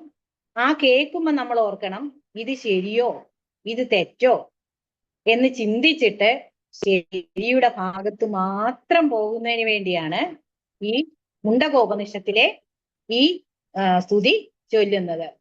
അങ്ങനെ സ്വസ്തിന ഇന്ദ്രോ വൃദ്ധസ്രവാഹ, എത്ര ആയുസ്സുണ്ടോ അത്രയും കാലം നമുക്ക് ഈ രീതിയിൽ തന്നെ കണ്ണുകൊണ്ടും കാതുകൊണ്ടും ശരീരം കൊണ്ടും നല്ലത് മാത്രം ചെയ്യാൻ കഴിയണേ. ആ സ്വസ്തിന ഇന്ദ്രോ വൃദ്ധസ്രവാഹ, വർദ്ധിച്ച തേജസ്സുള്ള ആ ഇന്ദ്രൻ അതിന് നമ്മളെ പ്രാപ്തരാക്കണമേ. സ്വസ്തിന പൂഷാ വിശ്വവേദാഹ, എല്ലാം അറിയുന്നവനായ ആ സൂര്യൻ സാക്ഷിയായി മുകളിൽ നിൽക്കുക. ആ സൂര്യൻ എല്ലാം അറിയുന്നവനല്ലയോ? നമ്മളെ അതിനു വേണ്ടി, ഏതിനു വേണ്ടി? കർണങ്ങൾ കൊണ്ടും, ഇപ്പൊ പറഞ്ഞത് ചെവി, കണ്ണ്, മൂക്ക്, നാക്ക്, ഇതിലെല്ലാം കൂടെ നമ്മൾ അകത്തോട്ട് ആഹരിക്കുന്നത് നന്നായിരിക്കാൻ അനുഗ്രഹിക്കണമേ. താർഷ്യ, ഗരുഡൻ. ഗരുഡൻ ആരാ? അസുരശത്രുവാണ്, പക്ഷി ശ്രേഷ്ഠനാണ്. ആ ഗരുഡൻ നമ്മുടെ ഈ നല്ല കാര്യങ്ങൾ മാത്രം കേൾക്കാനും എല്ലാം നമ്മളെ പ്രാപ്തരാക്കണമേ. ജീവിതത്തിലുണ്ടാകുന്ന എല്ലാ കഷ്ടപ്പാടുകളെയും തീർത്ത് ആ നല്ല വഴിക്ക് നമ്മളെ നയിക്കണമേ എന്നൊരു പ്രാർത്ഥനയാണിത്.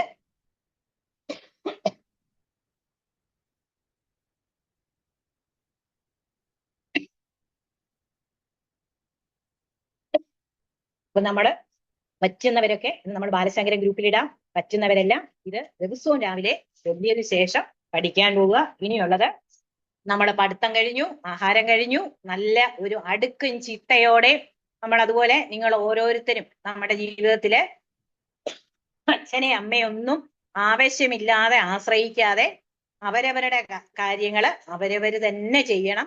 ഒപ്പം അതായത് സ്കൂളിലേക്ക് വേണ്ട ടൈം ടേബിൾ എടുക്കുക, പഠിക്കാനുള്ളതൊക്കെ കൃത്യമായിട്ട് നോക്കി പഠിക്കുക. വേണ്ട സാധനങ്ങള് ബുക്ക്, പേന, പെൻസിൽ, ഫയല് ഇതൊക്കെ വേണമെന്നുണ്ടെങ്കിൽ തലേ ദിവസം പറ്റുമെങ്കിൽ നേരത്തെ തന്നെ അച്ഛനമ്മമാരെ അറിയിക്കുക. സഹോദരങ്ങളുണ്ടെങ്കിൽ ഇളയ സഹോദരങ്ങളുടെ കാര്യങ്ങളൊക്കെ നിങ്ങൾ ശ്രദ്ധിക്കുക. അതുപോലെ വീട്ടിൽ വളർത്തുമൃഗങ്ങളുണ്ടെങ്കിൽ അവരെയൊക്കെ സ്നേഹിക്കുക. ഈ സ്നേഹം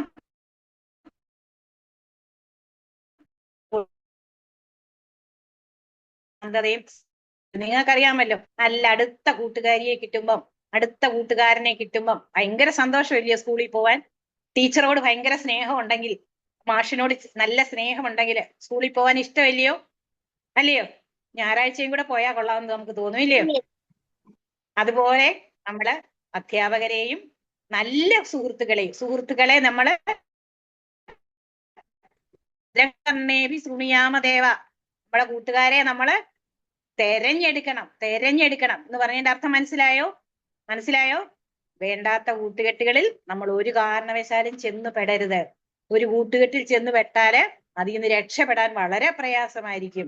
ഇപ്പൊ നമുക്കറിയാൻ വേണ്ടി ഇപ്പം കഴിഞ്ഞ ദിവസം ആലപ്പുഴയിലെ 11 കുഞ്ഞുങ്ങള് യാത്ര ചെയ്ത ഒരു വാഹനം ചെന്ന് ഇടിച്ച് തെറിച്ച് അവരെല്ലാം മരിച്ചു പോവോ, മരണതുല്യരായിട്ട് ആശുപത്രിയിൽ കിടക്കുകയോ ചെയ്യുന്നു. ഇതൊക്കെ എന്തുകൊണ്ടാണ്? ആദ്യം നമ്മളെ ഈശ്വര സ്മരണയോടെ ജീവിക്കണം. നമ്മുടെ കയ്യിലല്ല നമ്മൾ വിചാരിക്കുന്ന കാര്യങ്ങളൊന്നും നമുക്ക് നടത്താൻ പറ്റത്തില്ല. ഈശ്വരന്റെ അനുഗ്രഹം ഉണ്ടെങ്കിലേ ഭംഗിയായിട്ട് നടത്താനൊക്കത്തുള്ളൂ. വേണ്ടാത്ത വഴികളിൽ കൂടെ നമ്മളെ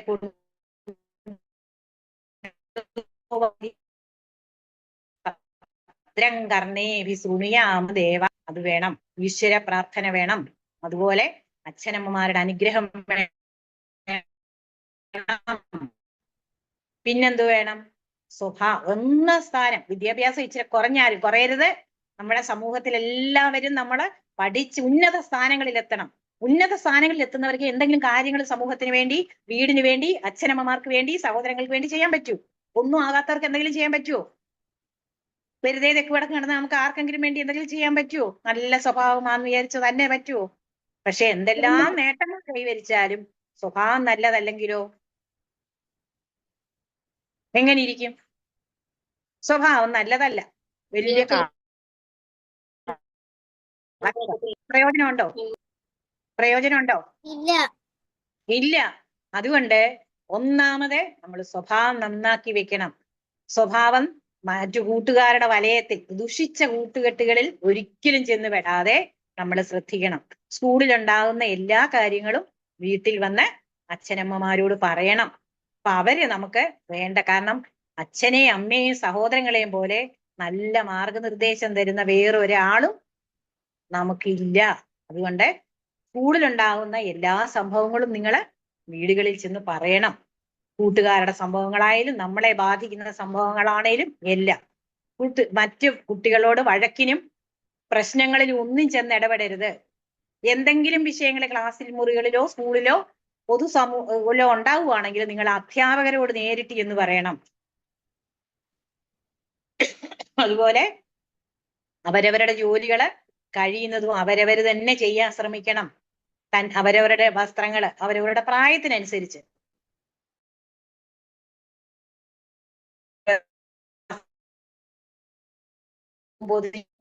ആ മേശപ്പുറം അടുക്കി വെക്കുക. എപ്പ നോക്കിയാലും വലിച്ചു വാരി ഇടുന്ന മേശപ്പുറമോ കട്ടിലോ ഒന്നും കാണരുത്. കട്ടിലേന്ന് എഴുന്നേറ്റാൽ അപ്പ തന്നെ ബെഡൊക്കെ കുടഞ്ഞു വിരിച്ച് ഭംഗിയായിട്ട് വേണം നമ്മൾ അവിടുന്ന് പോവാൻ. നമ്മുടെ അലമാരി, ഷെൽഫ് ഇതൊക്കെ കണ്ടാൽ കാണുന്ന ഇത് ആരുടെയാണ് എന്ന് ചോദിക്കണം. എന്ത് ഭംഗിയായി വെച്ചിരിക്കുന്നു എന്ന് പറയണം. അതുപോലെ സൂക്ഷിക്കണം. അതുപോലെ അച്ഛനമ്മമാര് പറയുന്നതൊക്കെ അനുസരിക്കണം. അവർക്ക് നമ്മളെ കഴിയുന്ന സഹായങ്ങളൊക്കെ ചെയ്തു കൊടുക്കണം. അങ്ങനെ നമ്മൾ ചെറുപ്പത്തിലേ അങ്ങനൊക്കെ സഹായിച്ചാലുള്ള ഗുണം എന്താണെന്നറിയാമോ? കുറച്ചുകൂടെ കഴിയുമ്പോഴ് തന്നെ നമുക്ക് ഓരോന്ന് ചെയ്യാൻ പറ്റും. പെട്ടെന്നൊരു സുപ്രഭാതത്തിൽ നമ്മൾ ഒരു കാര്യം ചെയ്യണമെന്ന് പറഞ്ഞാൽ നമുക്ക് പ്രയാസമാവുകയില്ലയോ? ചെറിയ കാര്യങ്ങളൊക്കെ, വീട്ടിലെ ചെറിയ കാര്യങ്ങളൊക്കെ നമ്മൾ ചെയ്യണം. ധാരാളം പുസ്തകങ്ങൾ വായിക്കണം. ഇങ്ങനൊക്കെ നമ്മുടെ ജീവിതം. അതുപോലെ തന്നെ വേറൊരു കാര്യമുണ്ട്. ഇതൊക്കെ ചെയ്താലും നമ്മൾ കളികളൊക്കെ വേണം. എക്സർസൈസ് വേണ്ടായോ? നമുക്ക് വേണ്ടായോ? വേണ്ടായോ കശ്യപ്? വേണം. ഇപ്പൊ എന്തോ എക്സർസൈസിന് എന്തോ ചെയ്യും? കളികളിലൊക്കെ ഏർപ്പെടണം. തിരുവാതിര കളിക്കാം, ഡാൻസ് കളിക്കാം, പിന്നെ കളരിപ്പയറ്റ് പഠിക്കാം. അങ്ങനെ എന്തെല്ലാം പരിപാടി. സൈക്കിള് ചവിട്ടാം, നീന്തല് പഠിക്കാം, ഇതൊക്കെ പഠിക്കാം. നമ്മുടെ ഒരു സമയം പോലും നമുക്ക് നരേന്ദ്രമോദിജിക്കും നമുക്കും എല്ലാം 24 മണിക്കൂറാ ദൈവം തന്നിരിക്കുന്നത്, അല്ലയോ? കഴിയുന്നത്ര സമയത്തെ നമ്മൾ പ്രയോജനപ്പെടുത്തണം. ചുമ്മാതെ കിടന്ന് ഒരുപാട് സമയം ഉറങ്ങിയോ, ഒരുപാട് സമയം ടിവിയും മൊബൈലും കണ്ടോ നമ്മൾ വെറുതെ കളയരുത് നമ്മുടെ സമയത്തെ. അപ്പൊ കഴിയുന്നതും സമയം പ്രയോജനപ്പെടുത്തണം. ശരീരത്തിന് ആരോഗ്യം വേണമെങ്കിൽ നല്ല എക്സർസൈസ് വേണം. അതുകൊണ്ട് ജീവിതത്തിന്റെ ഒരു ഭാഗമാക്കണം എക്സർസൈസ്, കേട്ടോ? അപ്പൊ നമുക്ക് 9:30 നമുക്ക് ഇന്ന് നിർത്താം. ഇന്ന് പറഞ്ഞ എല്ലാ കാര്യങ്ങളും ബാലശങ്കരത്തില് നമുക്ക് ഒന്നുകൂടെ പോസ്റ്റ് ചെയ്യാം. അപ്പൊ അതെല്ലാം നിങ്ങൾ പഠിച്ചിരിക്കണം. കഴിഞ്ഞ ക്ലാസ്സിലെ എല്ലാവരും ചൊല്ലിയതിൽ എനിക്ക് വളരെ സന്തോഷമുണ്ട്. ഇങ്ങനെ നിങ്ങളായിരിക്കണം ഈ ബാലശങ്കരം മുമ്പോട്ട് കൊണ്ടുപോകേണ്ടത്. അപ്പൊ കഴിഞ്ഞ പ്രാവശ്യത്തെ പോലെ തന്നെ അടുത്ത പ്രാവശ്യവും പോസ്റ്റ് ചെയ്യുന്നത് നമ്മുടെ ബാലശങ്കരത്തിന്റെ ക്ലാസ്സിന്റെ 2 ദിവസം മുമ്പ് എല്ലാവർക്കും പോസ്റ്റ് ചെയ്യാവുന്ന പോലെ ചെയ്യാം. അപ്പൊ നിങ്ങൾ ആരാണോ ഏതാണോ ചൊല്ലുന്നതെന്ന് പറയണം. അപ്പൊ നമുക്കിവിടെ കൺക്ലൂഡ് ചെയ്യാം. ഇനിയുണ്ടല്ലോ, നമ്മൾ ഇതൊക്കെ ചെയ്ത് രാത്രി ഇനി ഉറങ്ങണ്ടായോ? പഠിത്തവും ആഹാരവും എല്ലാം കഴിഞ്ഞു. ഇനി നമുക്ക് ഉറങ്ങണ്ടായോ? ഉറങ്ങുന്നതിന് മുമ്പ് നമുക്ക് എന്ത് ചെയ്യണം? നമ്മളെ ഇതുവരെ രാവിലെ എഴുന്നേറ്റപ്പം മുതല് ഇതുവരെ ഒരു പ്രശ്നങ്ങളും ഇല്ലാതെ വളരെ സന്തോഷമായിട്ട് ഊർജസ്വലരായിട്ട് ഒക്കെ ഇവിടം വരെ എത്തിച്ച ഭഗവാനോട് ഒരു നന്ദി പറയണ്ടായോ? വേണോ? വേണം. വേണം. അപ്പൊ നമുക്ക് നന്ദി പറഞ്ഞിട്ട് വേണം നമുക്ക് ഉറങ്ങാൻ. കാരണം നമ്മൾ നന്ദിയുള്ളവരായിരിക്കണം. നമുക്ക് കണ്ണ്, മൂക്ക്, നാക്ക്, ഇതൊക്കെ കയ്യ്, കാല്, നല്ല അച്ഛനെ, അമ്മയെ, വീട് ഒക്കെ തന്ന് അനുഗ്രഹിച്ച ആ ഭഗവാനോട് നമുക്ക് നന്ദിയുള്ളവരായിരിക്കണം.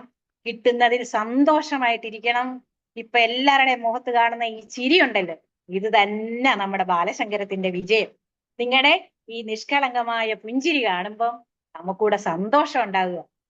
ഞങ്ങളെ വലിയവർ, ഈ പ്രായം ചെന്നവർക്കൊക്കെ ഒരുപാട് പ്രശ്നങ്ങളാണെന്നാണ് നിങ്ങൾ വിചാരിക്കുന്നത്. ഒരു പ്രശ്നവും ഇല്ല. ഞങ്ങൾ നിങ്ങളെ പോലെ തന്നെ സന്തോഷമായിട്ടിരിക്കുക. അപ്പം ആ ദൈവത്തിന്, ഭഗവാന് ഒരു നന്ദി പറഞ്ഞിട്ട് നമുക്ക് രാത്രി സുഖമായിട്ട് കിടന്നുറങ്ങണം.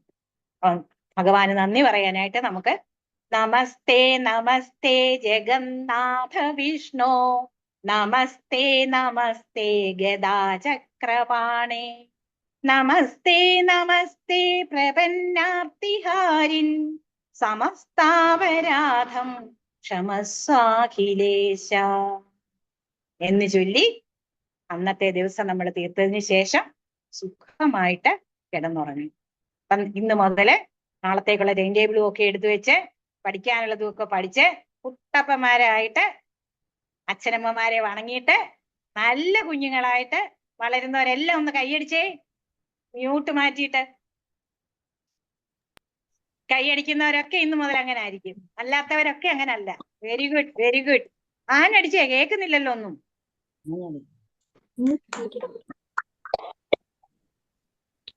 Very good, very good. അപ്പൊ നമുക്ക് ഒന്നിച്ച് അങ്ങോട്ട് മാറ്റരുത്. ക്ലാസ് വൈൻഡപ്പ് ചെയ്യാം. വിഷയത്തെ എല്ലാവർക്കും സന്തോഷം. വിഷയത്തെ ഒരു കാര്യം ഒന്ന് സൂചിപ്പിക്കട്ടെ.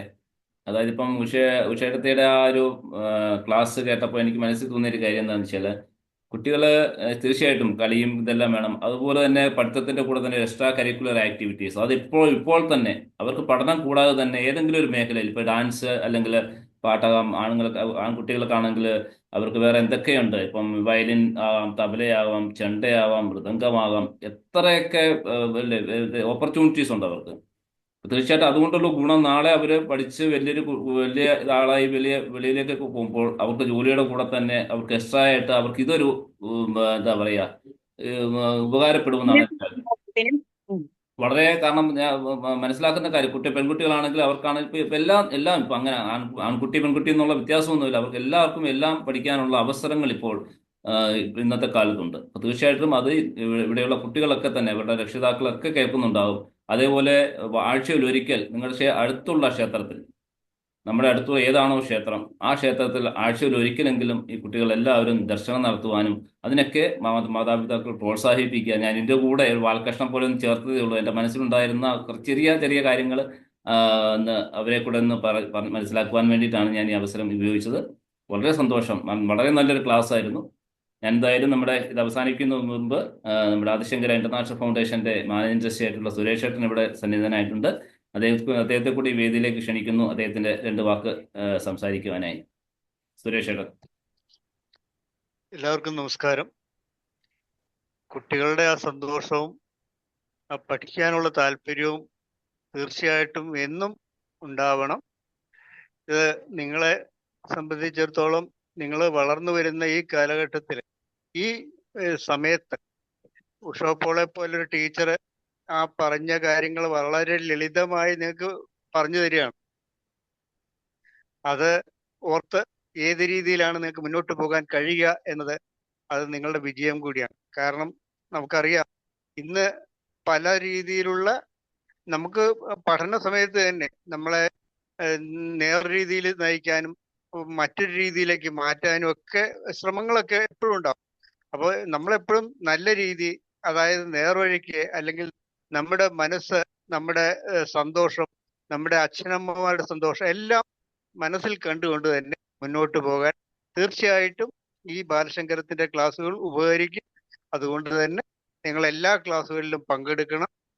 കഴിഞ്ഞ തവണത്തെ ക്ലാസ്സിൽ പങ്കെടുത്ത കുട്ടികളെല്ലാവരും ഞങ്ങള് ഈ കഴിഞ്ഞ മെയ് മാസം 11-ാം തീയതി കാലടിയിൽ വെച്ച് നടന്ന പരിപാടിയിൽ എത്തുകയും അവിടെ ഇതുപോലെ തന്നെ ശ്ലോകങ്ങളൊക്കെ ചൊല്ലാനുള്ള അവസരം ഉണ്ടായിരുന്നു. അതുപോലെ തന്നെ സർട്ടിഫിക്കറ്റുകൾ വിതരണം ചെയ്തു. അന്ന് ഇതെല്ലാം കണ്ടത് മുഖ്യ അതിഥിയായി വന്നത് ഡൽഹി ലഫ്റ്റനന്റ് ഗവർണർ ആയിരുന്നു. അതുകൊണ്ട് തീർച്ചയായിട്ടും നിങ്ങൾ നന്നായി പഠിക്കുക, നല്ല കുട്ടികളാവുക. നാളെയുടെ പ്രതീക്ഷകളാണ് നിങ്ങൾ എന്ന് ഒരിക്കൽ കൂടി ഓർമ്മിപ്പിച്ചുകൊണ്ട് ഞാൻ എൻ്റെ വാക്കുകൾ ചുരുക്കുന്നു. ജയശങ്കര. വളരെ സന്തോഷം സുരേഷ് ഏട്ടാ അങ്ങയുടെ വാക്കുകൾക്ക്. ഉഷേടത്തി, ഉഷപ്പോൾ തുറന്നു ചൊല്ലണം, നന്മ ചെയ്തു വാഴണം, നാമഘോഷമെന്നുമെന്റെ നാവിലായി വന്നിടണം. നല്ല ചിന്തയേകണം, മനസ്സു ശുദ്ധമാകണം, നിത്യനായ ചിത്രകാശരൂപനെ വണങ്ങണം. കൊഞ്ചിലമ്പു കൊഞ്ചിടുന്ന പിഞ്ചുപാദമോർക്കണം, ആ പദാബ്ജം തന്നിലായി സദാ നമിച്ചിടട്ടെ ഞാൻ. അങ്ങനെ നല്ല വാക്ക് കേൾക്കാനും ചൊല്ലാനും ഉണ്ടാവട്ടെ. നല്ലതു മാത്രം കേൾക്കാൻ, കാണാൻ, രുചിക്കാൻ, അറിയാൻ നിങ്ങളെല്ലാവരും പ്രാപ്തരാവട്ടെ. കുടുംബത്തിനും കുടുംബത്തിലുള്ളവർക്കും സമൂഹത്തിനും എല്ലാം നിങ്ങളെ കൊണ്ട് പ്രയോജനമുണ്ടാവട്ടെ. നല്ല കുഞ്ഞുങ്ങളായി വളരാൻ ഈശ്വരനോട് പ്രാർത്ഥിക്കുന്നു. നന്ദി, നമസ്കാരം. ജയശങ്കര. ജയശങ്കര. എല്ലാവർക്കും നല്ലൊരു ദിവസം ആശംസിച്ചുകൊണ്ട് ശുഭരാത്രി, ശുഭനിദ്ര. എല്ലാവർക്കും കാരുണ്യ കടാക്ഷം ഉണ്ടാകട്ടെ എന്ന് ആത്മാർത്ഥമായി പ്രാർത്ഥിക്കുന്നു. ജയശങ്കര. ജയശങ്കര. ജയശങ്കര. ജയശങ്കര. ജയശങ്കര. ജയശങ്കര ജയശങ്കര. ജയശങ്കര. ജയശങ്കര. ജയശങ്കര.